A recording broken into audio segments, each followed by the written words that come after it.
Today, we're going to talk through how you make that 30, 60, 90 plan if you're kind of trying to be a VP of sales. My name is Mike Manzi, and if you're a new sales leader who can give me 90 days, I'll guarantee that you stop staring at your calendar wondering, what do you have to do? And you'll start getting nods of approval from your CEO when you're laying out a strategic change that's going to make the business and ultimately you more money this year.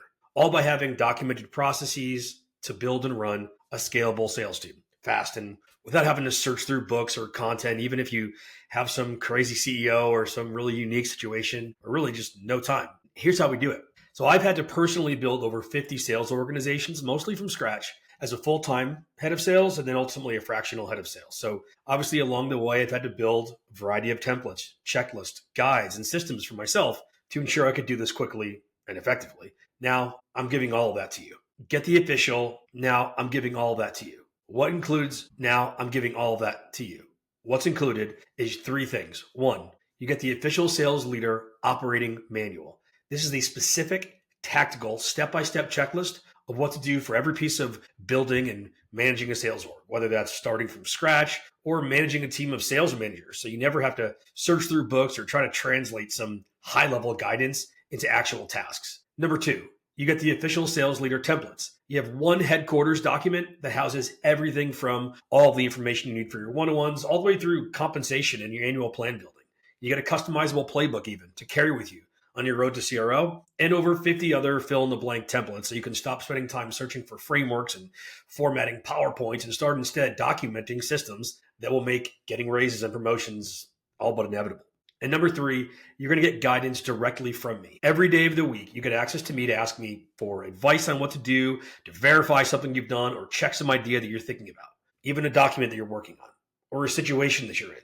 And you're going to get a personalized plan so you're never, ever left to guess ever again. And since I know that you know training is key, but you don't have time for it, I also include an optional training every single week for you and an optional training every single week for every single member of your sales team. Ultimately, so that you and your sales team's KPIs can continue to grow.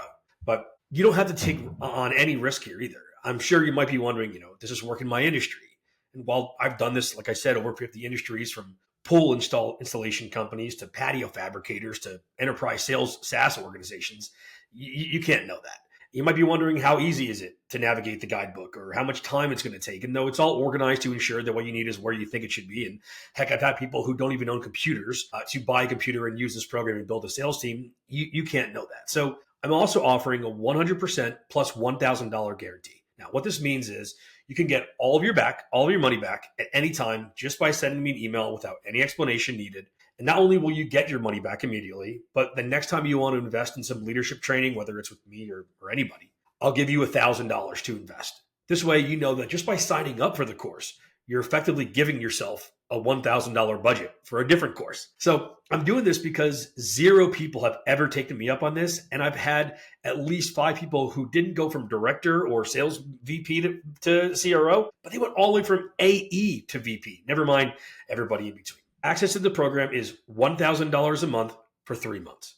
If you want to stick around for more guidance after those 3 months, it's only $100 a month to stick around, and you keep all the access to all the operating manual, templates, and guidance. So if you're newer into sales leadership and you've ever caught yourself saying, I think this is what I should be doing, maybe I'll ask somebody in this group, and you've asked people to give you answers on what to do in certain situations, stop wasting your time trying to catch up and start becoming the VP of sales who has a documented process, a scalable sales team, and who, as a result, inevitably get to CRO earlier, faster, and with more money than their peers. Let's dive in. Okay, so first, little lay of the land of what's happening.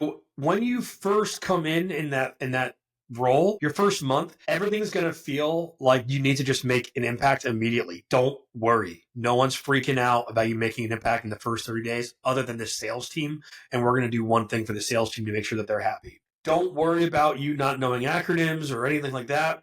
Now, if you don't have a team yet, realize that even though the boss may have said, hey, I want you building a team, or you're going to grow a team, you're going to be everything for us or whatever, they lied to you.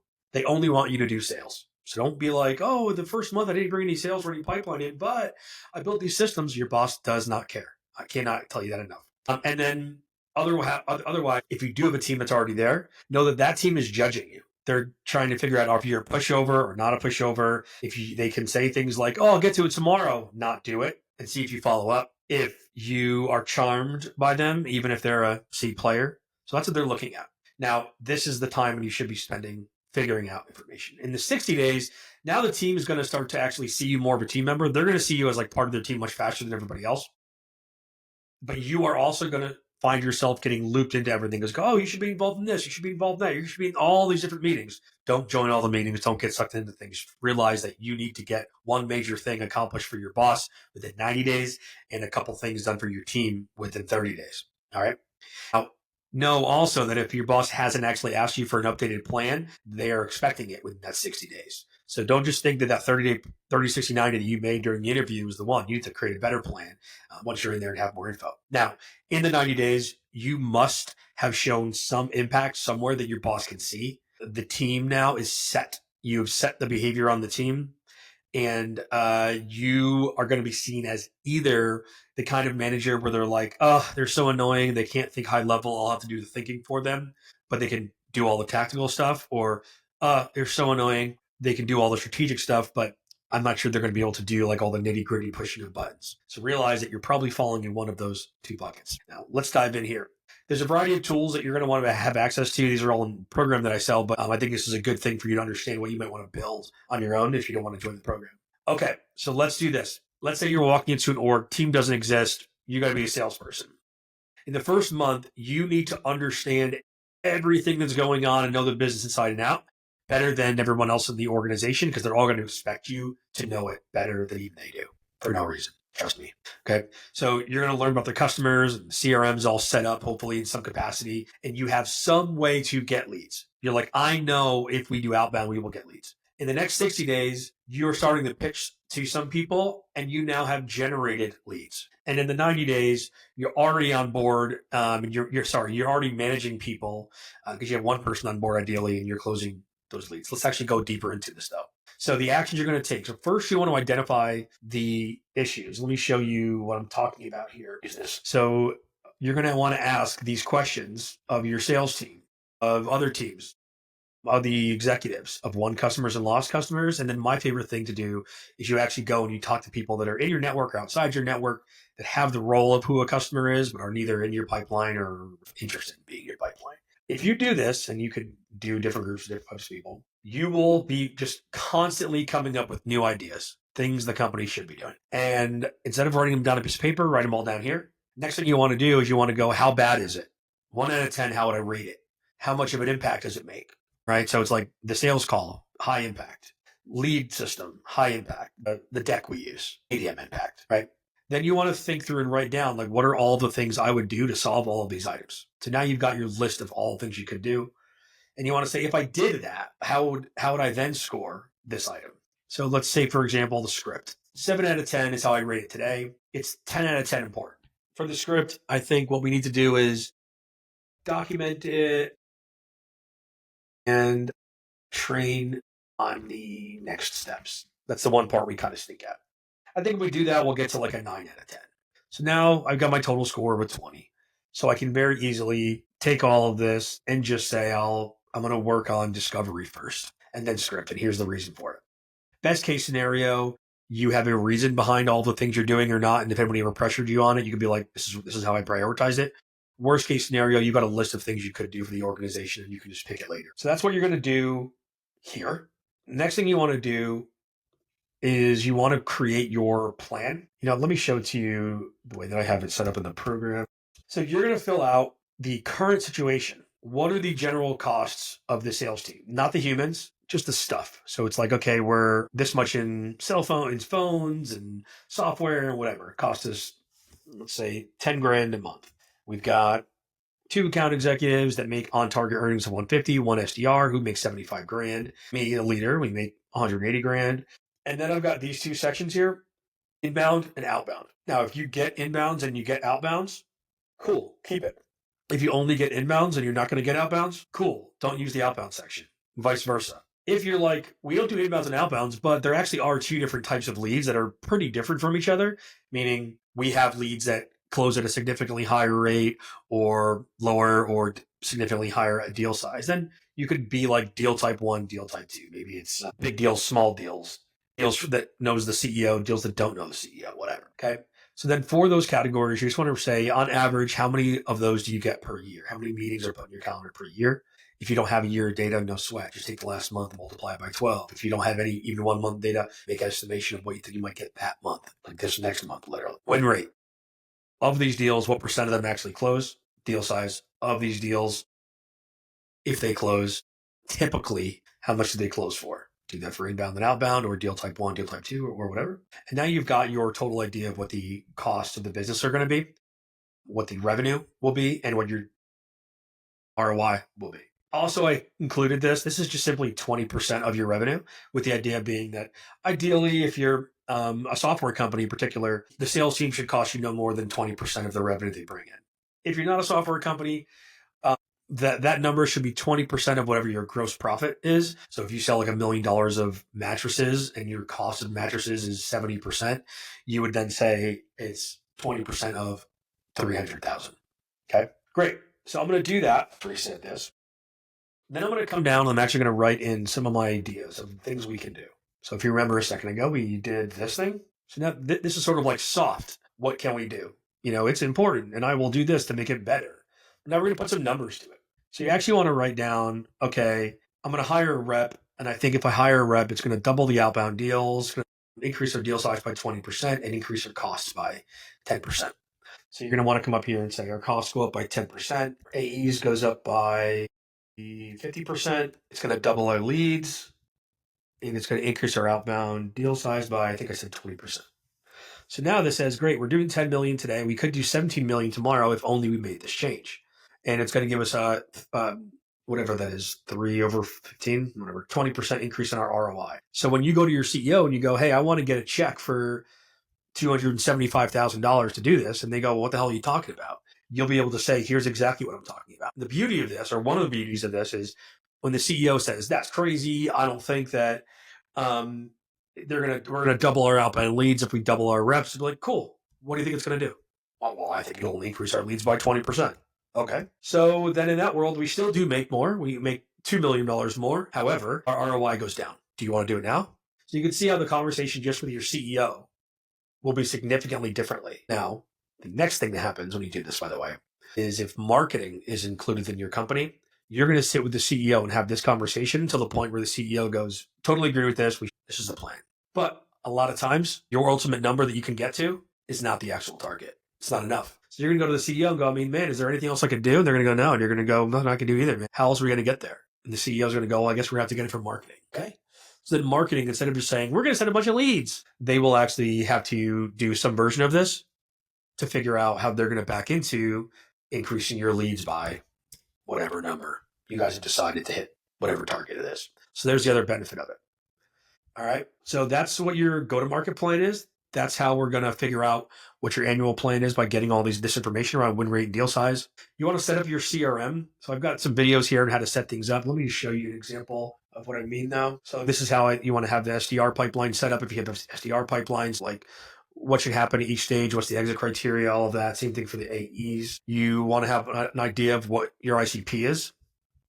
I'll give you another example of that. So like you want to look at what is our 3 different types of companies. And then within those companies, what are the 2, 3, 4 different types of people? And importantly, like what do they hate? What do they like? What are the things they're using today instead of using us? So you can make a different value prop for all of your different personas within all of your different ICPs. You want to have some idea of your messaging? It's linked to the wrong doc here. I'm supposed to show you, what your messaging should be. You want to have some setup of your lead gen plan. So a very basic lead gen plan, this lays it all out, but a very basic lead gen plan I'll walk this through you is you do your figuring out of how much revenue you want to make and how likely or how many deals you're going to need to hit that. You're going to have to write some email sequences, set up a system to do that, which I think I have somewhere in here. I use Instantly as my tool to do that. So how do you set up Instantly so you can you can do lead inbox rotating. Let me know if you have any questions in the comments. You're going to build a list of leads. One template I use is this one here. So this is the information you're going to gather and then some other things you can do to personalize that information. So you're going to plug these people into these sequences into instantly so you can start doing outbound. Great. Now you've got everything done. Month 2, you're going to start installing all those items. So you're going to get instantly, you're going to do your HubSpot stuff. Your messaging should be perfect. You're now going to send like a million emails because you figured out what you're going to do and you start doing it. You're going to build a comp plan. So I've got a couple things here for that. So I've got this comp builder, which basically you figure out like how much do you want to pay people. But here's the way I like to run comp plans. So like for an SDR, I'm going to first look at like what's the market rate for an SDR and try to figure out how we back into that, so long as it doesn't break our scenario builder here where it says like our costs are getting out of line or something. So I might say for the SDR, I want them to generate 20 deals a month. They have to do 100K on those 20 deals. I'll pay them $50 for every one they get, and I'll pay them a percent of the profits that come, or the revenue that comes from that, and their base is blank. And then in here, it'll say, great, they're going to make this much money on that. Now, the way I got here, by the way, is back to the scenario builder here. I'm eventually going to copy our ideas down here, put it into a monthly plan, which you can do here with my program. But and it'll say, okay, for us to hit our target, we need 20 inbound leads and 120 outbounds. Okay, cool. So then I'm going to go over my comp plan, and I'm going to say I need 120. Oh, sorry. So I need 120. So 10 leads a month for this SDR. And what's our deal size? 3K. So, sorry, what's our win rate? 7%. So that means we're going to do 10 leads at 7% win rate times 30K lead means those 10 leads would turn into $21,000. So this is how much they're going to bring in revenue.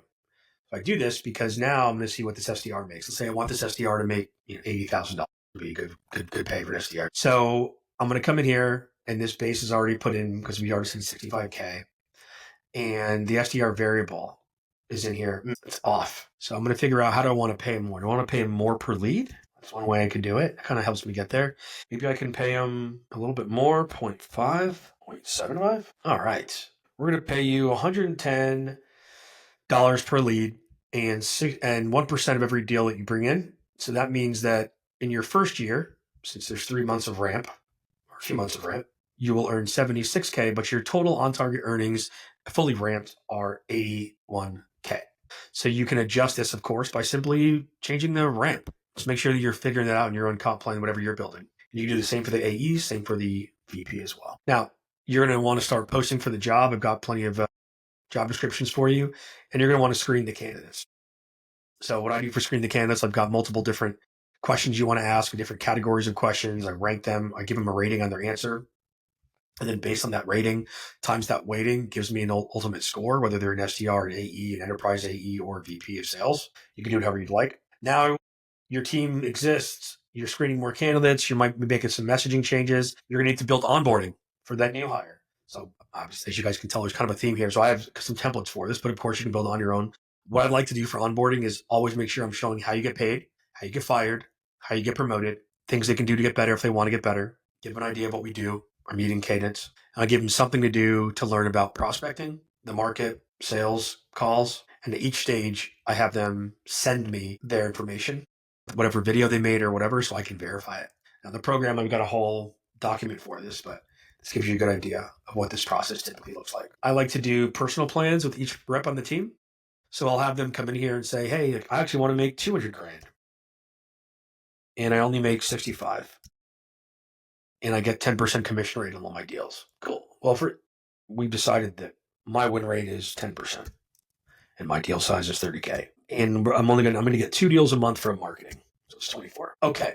So for me to hit 200 grand, I need to hit $1.3 million in a year, which means I need to generate 45 customers, which is 450 deals, minus the deals that marketing is going to bring. I need 426 deals that I generate on my own. And to do that, assuming 1,000 activities per deal, I have to do 42,000 activities. Divided that out per each month, this tells me exactly what I need to do. Now, if I'm looking at this number and I'm like, I'm never going to do 3,500 activities a month, that's crazy. No sweat. Well, now I got to just figure out how I'm either going to increase my win rate or my deal size. Those are the only variables I can touch. So I'm going to say, get better at sales, get better at larger deals, do more prospecting, whatever it is. And I can simply take this, and this now becomes my to quota, how much money or what I have to do for all inputs and all outputs to hit my personal target, not the quota, my personal financial target. And then you're going to start managing the team. So managing the team looks something like this. Every Monday, here, I'll just do it this way. You're going to have your financial plan. Every Monday, you're going to run your Monday mashup, which is getting the team to shake off the weekend. Every Tuesday, you're going to run your pipeline reviews where you're actually showing them their deals and asking why they can't close today, and then giving them advice on how they can close them.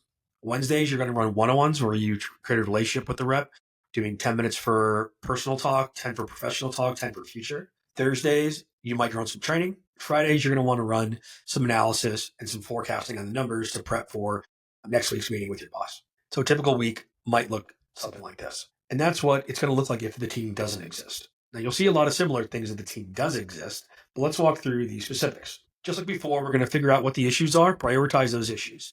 But now I can actually join some calls, and I have a little scorecard here for checking how calls are going. And you can shadow some reps to see what they're doing, because you'll probably see immediately gaps in terms of the reps' calls or gaps in terms of the reps' process. So here's where you're going to identify that. You want to run your first meeting with the team, which should look something like this. Hey, here's who I am. Here's my background. Here's why I came here. My expectations are high. So don't start chilling out because you got a new guy. And here's what I'm going to do. So chill. Don't yell at me for the next month. I got shit to figure out. Great. You're going to start running one-on-ones. You want to run one-on-ones with your boss too. The one-on-ones with your team, I prefer this. The one-on-ones with your team are where you're going to track what they're motivated by, what they're frustrated by, what their challenges are, what they're working on, and what notes you want to just keep track of. Where your one-on-ones with your boss are going to be where you're telling your boss what's complete, what questions you have, and then you're going to lay out, here are my specific priorities. How would you adjust that? In this first month, you were doing everything for the reps. You can see, right? Personal plans for the reps. We talked about this, firing path, promotion path.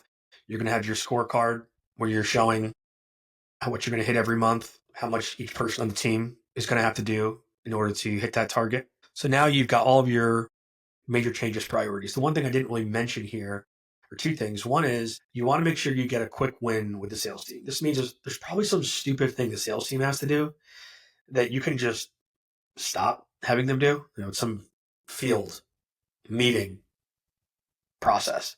And if you come in and you get rid of that in the first 30 days, you've now won over a good chunk of the sales people. So that's why you want to do that. Cool. Now you want to do your W-2 plan for the reps. You're going to start running feedback. Feedback is you say, when you do blank, blank happens. Please keep doing that. Please stop doing that. I'll do a whole section on it. Another time, pipeline reviews, what's currently happening. Why you look at the deals and you go, why can't they still close today? Identify the current blocker and then give advice. You might have to follow through on some quick wins of the reps if you didn't do it last month for some reason. You're going to be doing interviewing like we talked before, and you're going to do a monthly business review. So monthly business review, let me look at a different version of it, is where you go over these 4 topics. So people, pipeline, profit, if you want, you make it all P's, and an overview. In each section, you basically say, here's what's going on, and here's why that's happening, and here's the changes I'm going to make. And then you might want to have some supporting data. So the idea is if you either don't know what's going on, don't know why it's happening, or aren't doing anything about it to make it better, or fixing whatever's bad, you don't know the business. So you need to do that for each section here. You want to run some trainings. A 9-box matrix of reps is pretty simple. You basically take your team and you go, okay, who has is very high performer and I think has a high potential? Who in the team do I think could be doing a lot better but stinks right now? Who in the team might be doing well, but they kind of stink? They just happen to have like a random good month. Who in the team stinks and I think will never be very good, and who's sort of in between? So this will tell you what you should be doing with your reps. And then now you're going to start, now you can start making some changes to things. You don't want to make those in the first 2 months. The team's going to get shaky and just really nervous when you do that. So you're going to want to wait until the 3rd month to do that. You can run some call certifications to make sure they're actually doing the changes that you've installed. And then you might do some soft things like start a group that's just for your VIP reps and be like, hey, you guys are their top reps. I want to make sure I treat you guys differently, separate you out. I want to show you information that no one else gets access to. This is a great way to get the top reps on your side immediately. And you can do that with the book group or just with the mastermind where you talk about stuff. So that's what it looks like if the team does exist. I hope this showed you exactly how you can handle your first 90 days as a new VP of sales.